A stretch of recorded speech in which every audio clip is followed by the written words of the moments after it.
आइए हम सब सर्वप्रथम कर्म योग को समझते हैं, कैसे हमें कर्म की प्रधानता को लेना है, कैसे हम सुरक्षित रहें। तो इसी के साथ संस्कृत के श्लोकों के साथ हम आगे बढ़ते हुए कथा को अग्रसर करेंगे।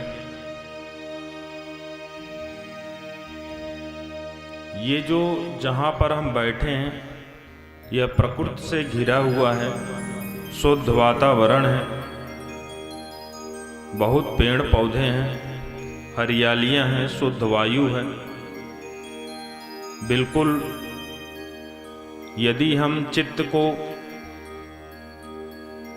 मन की वृत्तियों को शांत करें तो बहुत ही आनंद की अनुभूति होगी।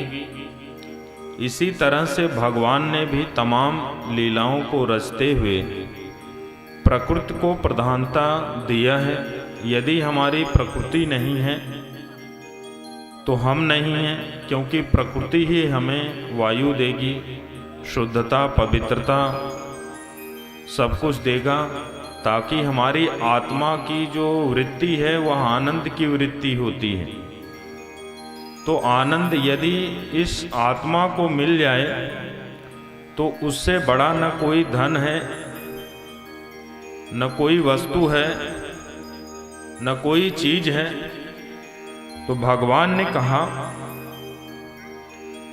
कि अपनी प्रकृति को अंगीकार करके स्वभाव देगी। तो प्रकृति के हिसाब से ही हमें चलना चाहिए।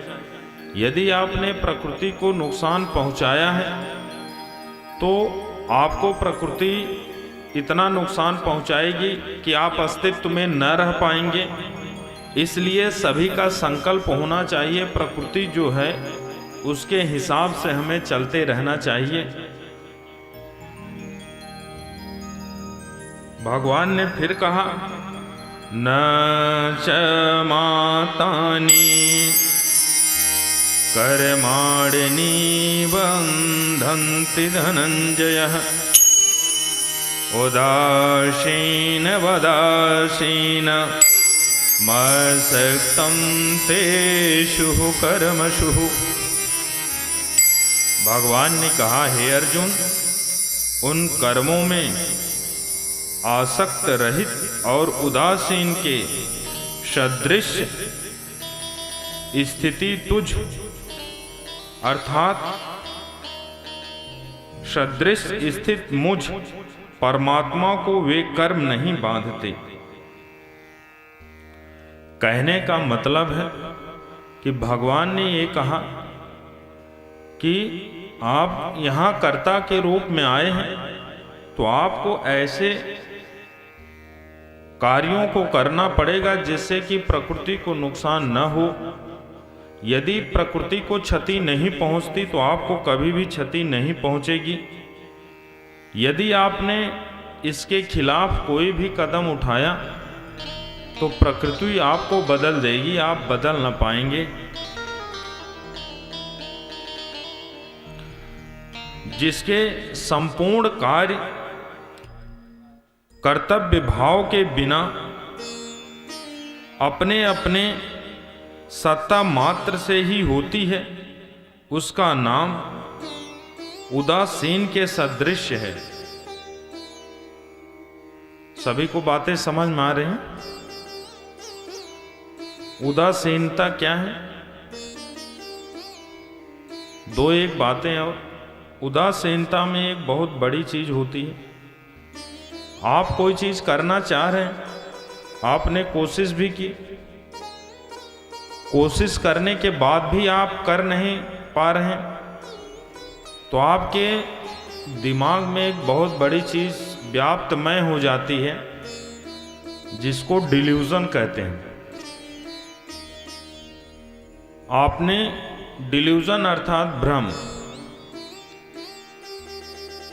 आप कर्ता के रूप में कोई कार्य करना चाह रहे हैं, कोशिश भी किया, कुछ लोग बस सोचते रहते हैं, कर नहीं पाते हैं। तो जिस समय आप जो चाह रहे हैं कि हम करें, कर्ता के रूप में आप नहीं कर पाते हैं, तो कहीं न कहीं ये बातें आपके दिमाग में आप बैठती जाती हैं। फिर उस कार्य के प्रति आपके अंदर बहुत सारी कमियां दिखने लगती हैं कि दोष देंगे कि वह ऐसा था इस वजह से नहीं कर पाए, वह ऐसा किया होता तो यह कार्य हो जाता। नहीं तो दूसरी चीज आप अपने आप को कोसेंगे कि मेरी वजह से ही यह कार्य संपन्न नहीं हो पाया। यह भ्रम जो है, डिल्यूजन जो है, बहुत ही घातक होता है, आपको डिप्रेशन में डाल सकता है। तो डिप्रेशन को ही उदासीनता कहते हैं। भगवान ने कितने सहज शब्दों में समझाया है वैज्ञानिक रूप में, पर उसको हम समझ नहीं पाते। भगवान ने उदासीन किन प्राणियों को कहा है। तो उदासीनता, आप कर्ता के रूप में आपको जो कर्म मिला है, आप कहीं न कहीं डिल्यूजन में जाते हैं, भ्रमित होते हैं, आप उस चीज को निभा नहीं पाते। कारण कुछ भी हो सकता है, कोई दूसरा भी कारण होगा, दूसरे व्यक्ति हो सकते हैं या खुद भी हो सकते हैं। तो इस तरह से जब यह भ्रम पैदा होगा तो बिना किसी के मारे हम मरणासन के बराबर होंगे, उदासीन हो जाएंगे। किसी ने आपको कुछ कहा, हो सकता है आपके हितार्थ के लिए हो, पर आपकी एक विवशता है कि हम कुछ कह नहीं सकते। जिस दिन ये हो जाएगा कि आप व्यक्त नहीं कर सकते, उसी दिन आपको भ्रम पैदा होगा, डिल्यूजन होगा, आपको डिप्रेशन हो जाएगा, उदासीन हो बैठ जाएंगे। जो करना था एक दो कदम कार्य, वो भी न कर पाएंगे। वही भगवान ने समझाया सभी प्राणियों के लिए है कि आप उन भ्रमों में न फंसे, जो है उसका सामना करें। यदि गलती हुई है तो उसको महसूस करें, उन गलतियों को सुधारने की कोशिश करें।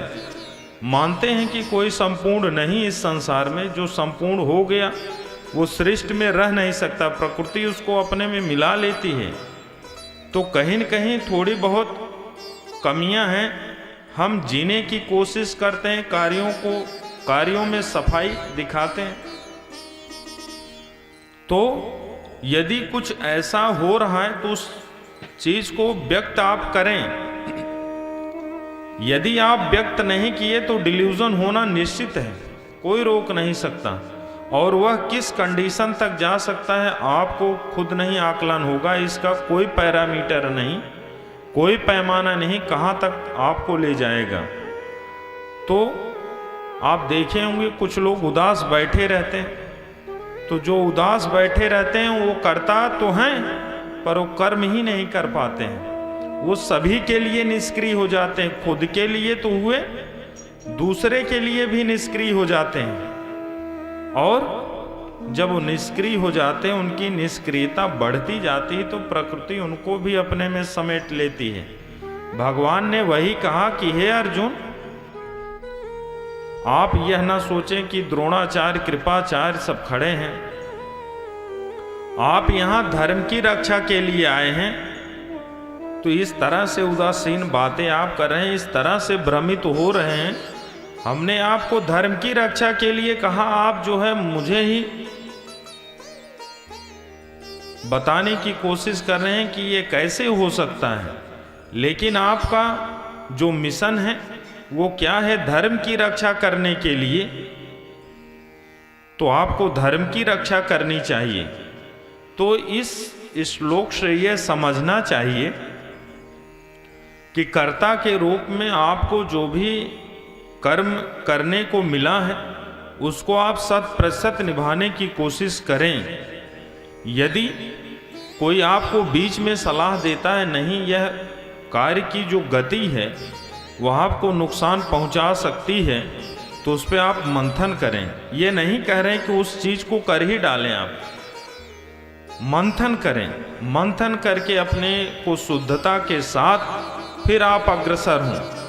यदि आपके कार्यों में कोई ये कहता है कि ये कार्य यहाँ पर कमी महसूस हो रही, तो उसको आप सुने पहले। यदि आपने अपने आप को संपूर्ण समझ लिया तो आप से बड़ा मूर्ख कोई नहीं होगा, क्योंकि अहंकार उत्पन्न हो जाता है इन्हीं 3 चीजों से होता है कि हम जो कर रहे हैं यही सत्य है। कर्ता के रूप में अहंकार उत्पन्न होने का मात्र 3 ही कारण होता है। पहला कि कर्ता के रूप में हम जो कर रहे हैं हम ही कर सकते हैं, इसके अलावा कोई कर ही नहीं सकता। दूसरा कि जो हमने बुद्धि विवेक लगाए हैं ज्ञान के रूप में हम ही कर सकते हैं, दूसरा कोई आपको ज्ञान नहीं दे सकता है। तीसरा, हमने जो कर्ता के रूप में कमाए हैं, जो धन अर्जित किए हैं अर्थ रूप में, यदि हम न होते तो तुम भूखे मर जाते, भूखे रह जाते। ऐसा हो सकता है क्या?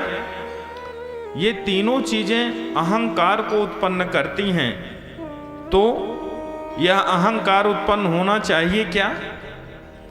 आपका जीवन सशक्त, मजबूत और साहसी हो सकता है क्या अहंकार को लेकर? बताइए हेमराज पटेल, आपके बगल, अहंकार को लेकर के कोई जीत सकता है क्या? नहीं जीत सकता। तो भगवान ने ये जो तमाम लीलाएं रची हैं, यह बस मात्र हमको जीवन को सिखाने के लिए, हमको जीना कैसे चाहिए, लोगों के साथ कैसे रहना चाहिए, कैसे बातें करनी चाहिए, कैसे व्यवहार करने चाहिए। यदि हम अपने आप को सर्वथा उच्च समझ लेंगे तो फिर हम संपूर्ण हो गए। जब आप संपूर्ण हो गए तो फिर आपको कोई चीज़ चाहिए ही नहीं, तो आप अहंकार से भर जाएंगे। और जिस दिन अहंकार से आप भरे, आपको निश्चित रूप से डिल्यूजन सताएगा, आप उदासीन होंगे, निश्चित है, कोई नहीं काट सकता। क्योंकि भगवान ने इन श्लोकों से यह सिद्ध किया है कि उदासीनता आना निश्चित है, क्योंकि आपने कर्ता के रूप में सब कुछ अपने को ही समझ लिया। ऐसा नहीं होना चाहिए।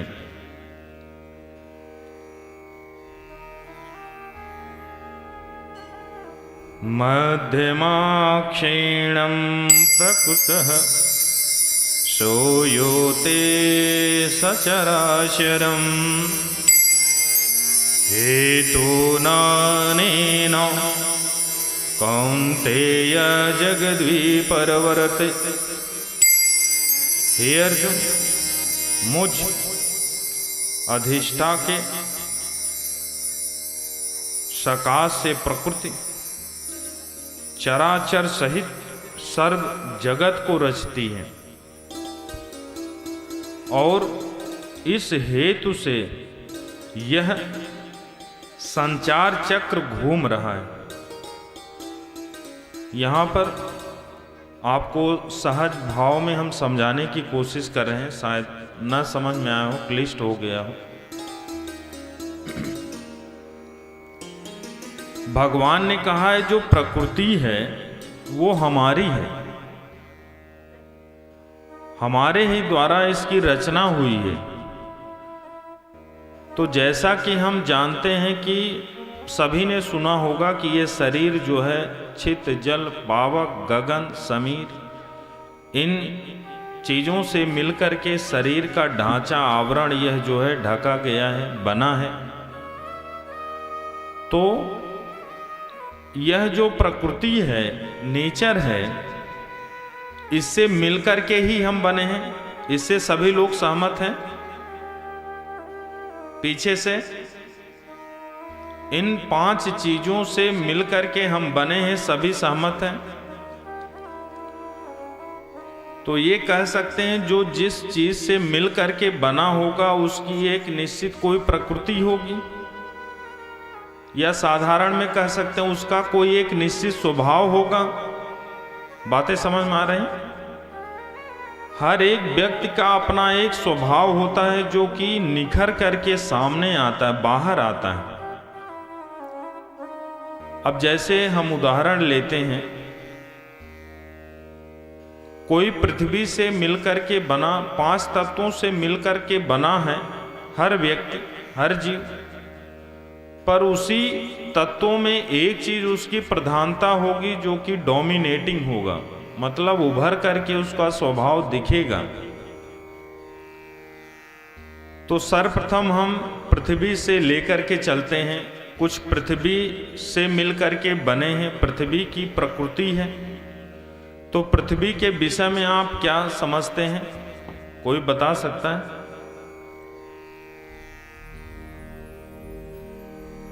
पृथ्वी का स्वभाव कैसा होता है, कोई बताएगा? विद्यार्थियों कोई है, बताइए आगे से। पृथ्वी का स्वभाव कोई बता सकता है? तो साधारण तौर पर ये हम समझते हैं कि पृथ्वी का जो स्वभाव होता है ये सभी जानते हैं, इस पर हम चलते हैं, फिरते हैं, मकान बनाते हैं, गाड़ियां चलती हैं, हम जमीन को खोदते भी हैं, कुआं बनाते हैं, मशीनें तमाम लगाते हैं। पर पृथ्वी ने हमें इसके प्रतिफल में क्या दिया? कोई जवाब दिया क्या? नहीं दिया। तो इसका मतलब है कि पृथ्वी ने बहुत सहन किया, पृथ्वी ने कोई जवाब नहीं दिया हमें। बहुत हमने अत्याचार किए, फिर भी पृथ्वी ने हमें कोई भी जवाब नहीं दिया कि आप मेरे साथ गलत कर रहे हैं। तो पृथ्वी का स्वभाव क्या हुआ? सहने वाला। चाहे आपने अच्छाई किया, चाहे आपने बुरा किया, पर पृथ्वी की प्रकृति क्या है? उसने आपको कोई जवाब नहीं दिया, सब कुछ सह लिया। तो इस प्रकृति के स्वभाव के लोग ऐसे होंगे इन्हीं हमारे ही बीच में, जो कि हर बातों को सहते हैं, अच्छाई भी सहते हैं, बुराई भी सहते हैं। ऐसे आपके इर्द गिर्द कोई होगा इस स्वभाव का? तो वही भगवान ने कहा कि ये जो प्रकृति है वो हम ही से बनी है। तो भगवान ने इन पंच तत्व के शरीर में किसी का स्वभाव जो है वो पृथ्वी जैसे दिया है, जो कि सब कुछ सह सकता है पर जवाब नहीं देता है। ऐसा क्योंकि हम सामाजिक प्राणी हैं, हम समझ सकते हैं, हमारी बुद्धि विवेक है, अंडरस्टैंड कर सकते हैं। तो आपके आसपास कुछ ऐसे लोग होंगे जो कि हर बातों को सहते हैं, जवाब नहीं देते हैं। इसका मतलब है कि उनकी जो प्रकृति है, भगवान ने उनको पृथ्वी जैसा बना के रखा है। वह पुरुष भी हो सकता है, महिला भी हो सकती है, कोई भी हो सकता है। दूसरा, कुछ वायु की प्रकृति से बने होंगे। तो वायु की प्रकृति क्या होती है? वायु का स्वभाव कैसा होता है, कोई बता सकता है? वायु का स्वभाव ऐसा होता है कि कभी पल में बहुत तूफान आने लगा, पल में ही तूफान शांत हो गया, बिल्कुल सहज भाव से हो गया, सामान्य हो गया, आपको पता भी नहीं चलेगा। सहज भाव से आप वायु को ग्रहण कर रहे हैं। कभी कभी तूफान आ जाता है, कभी कुछ हो जाता है, कभी वायु से नुकसान हो जाता है, पेड़ पौधे गिर जाते हैं। तो ये स्थितियां होती हैं कि नहीं वायु से? बोलिए, इधर से आवाज नहीं आ रही। वायु से नुकसान हो जाता। तो ऐसे ही मनुष्यों में कुछ प्रकृति होती है, जैसे आपसे बातें कर रहे हैं, आपको भी समझ में नहीं आएगा कि इन्होंने रोना कब शुरू किया। पल में हंसना, पल में रोना। आपके आसपास ऐसा कोई प्रकृति का होगा तो वो उसके अंदर वायु, भगवान ने जो भी प्रकृति दिया है वो वायु से मिल करके बना हुआ है। बात समझ में आए? आप समझ सकते हैं यदि ऐसा है कोई जिसका स्वभाव है, उससे आप संभल जाएंगे कि इसका कोई भरोसा नहीं, कब ये रोएगा कब ये हंसेगा, तो उससे आप हमेशा सतर्क रहेंगे कि यदि कुछ ऐसा हो रहा है तो हम संभले रहेंगे। नहीं तो कुछ लोग परेशान हो जाते हैं। ये देखिए, जो कथा अमृत पान हो रहा है, ये आपको सिखाता है कैसे जीवन जीना है। आपको कथा से क्या मिल रहा है? आप यहाँ से जाएंगे, रास्ते में सोचेंगे हमें क्या मिला, प्रसाद ही तो खाए, बाकी कुछ नहीं मिला। तो आपको ये चीजें मिलेंगी, आप संभल करके जीवन जिएंगे। वो भी नहीं समझ पाता है। जैसे हर किसी के जीवन में उछाल आते हैं, कभी सुख कभी दुख, ये निश्चित है, इसको कोई काट नहीं सकता। तो यदि वायु के प्रकृति का है, उसका स्वभाव है, तो आप संभल करके रहना कि कभी भी उसको हंसी आएगी और पल में ही रोना शुरू हो जाएगा। आप कहोगे कि हमने क्या किया, हम तो कुछ किए ही नहीं, लेकिन ये सब क्या है? हो सकता है कि आप इरिटेट हो जाएं, गुस्से में आ जाएं कि हमने कहा तो कुछ नहीं, पर रोना कैसा।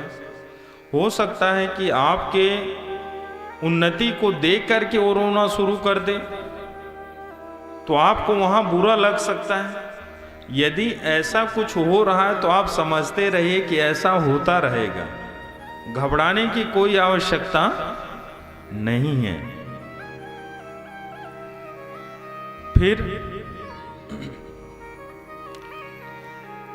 पृथ्वी में ही बहुत सारे तत्व होते हैं। जैसे अब हम रेत को ले लेते हैं। रेत का स्वभाव क्या होता है? रेत का स्वभाव ये होता है कि आप उसमें पानी डालेंगे तो रेत पानी को एब्जॉर्ब करेगा, सोखेगा, पर उसकी एक लिमिट है। जब वह सोखना बंद कर देगा तो पानी दिखने लगेगा। बातें समझ में आ रही हैं? किसी को कोई दिक्कत समझने में हाथ खड़ा कर सकता है। समझ में आ रहा है? तो रेत का स्वभाव क्या है? आप पानी डालते हैं, पानी एक लिमिट तक, एक समय सीमा तक रेत उसको सोखता है, फिर बाद में सोखना समाप्त कर देता है। तो इससे आप समझ जाओ, कुछ ऐसे स्वभाव के लोग हैं, प्रकृति के लोग हैं, जो कि आपके अत्याचार को, आपकी बातों को कुछ समय तक सहेंगे, लेकिन जब वो समय वह सहना बंद हो जाएगा तो सीधा उफान पर आ जाएंगे, ज्वालामुखी भड़कने लगेगी। ऐसे भी प्रकृति के कुछ लोग होंगे इसमें, आसपास आप समझ रहे होंगे, आपके जीवन में ऐसे होंगे। यह जो है भगवत भक्ति आपको सिखाती है, धर्म की दीक्षा सिखाती है। बात समझ में आ रहा है? आपको क्या प्राप्त हो रहा है प्रसाद में? यह ऐसा अमृतमय प्रसाद है जो कि कहीं न मिलेगा आपको। यह भगवत भक्ति में ही मिल सकता है। फिर ऐसे ही बहुत सारे तत्व हैं। सोना का स्वभाव क्या होता है? कुछ लोग सोना से मिलकर के बने हैं, गोल्ड। तो सोना का स्वभाव क्या है? सोना को ये पता है कि मुझे क्या गर्ज दूसरे के पास जाने के लिए, लोग मेरे ही पास आएंगे क्योंकि हम कीमती हैं। लोग हमें खरीदने के लिए परेशान रहेंगे। क्यों? क्योंकि हम कीमती हैं, कीमत है हमारी। मुझे किसी के पास नहीं जाना है क्योंकि हम खुद में महान हैं। तो ऐसे भी व्यक्तित्व के लोग होंगे, तो वे उनकी बातों से ही नहीं लगेगा, उनके कर्मों में भी वैसे होगा। वो अगर किसी के पास नहीं जा रहे, अपने में ही हैं, तो इसका मतलब है कि उनके कार्यों के द्वारा जो रिजल्ट दिखेगा, परिणाम दिखेगा, वह वैसा होगा भी। तो ऐसे भी स्वभाव के लोग होंगे जिसको कहते हैं कि this type of personality is graceful. ऐसे व्यक्तित्व के लोग जो होते हैं उनमें एक ग्रेस होता है। वो सीधे दिखेगा कि नहीं, ये वास्तव में इसके अंदर कोई क्वालिटी है, क्वांटिटी भी है। बात समझ में आ रहा है? इसके बाद चांदी जी उनसे थोड़ा कम है, पर अपने में महान तो हैं। बात समझ में आ रहा? तो चांदी का भी स्वभाव क्या है? जहां सोना आ जाएगा वहां उसको झुकना पड़ेगा कि नहीं, हमारी महानता थोड़ी कम है। पर वो भी किसी के पास चल के नहीं जाएगा या जाएगी, आपको खुद जाना पड़ेगा, क्योंकि ये सब महानता को ग्रहण किए हुए हैं, ये सब तत्व। तो इस प्रकृति के भी लोग बने हुए हैं। भगवान ने देखिए कितनी अच्छी चीजें बताई हैं। यदि ये सब सारी चीजें आप जान जाएंगे तो आपके अंदर कभी लड़ाई झगड़े की नौबत ही नहीं आएगी। पर इसके लिए आपको धर्म की दीक्षा, ऐसी भगवत भक्ति लेना पड़ेगा। है तो ये थोड़ा सा क्रिटिकल और एनालिसिस करना पड़ता है, पर यदि आपने इस चीज को जान लिया तो आप बहुत संभल करके अपने जीवन को चला सकते हैं। आप कभी भी उफान पर नहीं आएंगे कि मेरे साथ ये गलत क्यों कर रहा है, उसकी प्रकृति है। अब जैसे गलत होता है तो जानवरों की प्रकृति क्या है? जानवरों की प्रकृति बस एक ही है कि उनको भोजन खाना है, और जिसको आप भोजन देते हैं वही मान लीजिए कहा गया कि सांप को यदि आपने दूध पिलाया है तो आपको डस सकता है। सभी जानते हैं कहावत, बोलिए। तो सांप की प्रकृति कोई बता सकता है?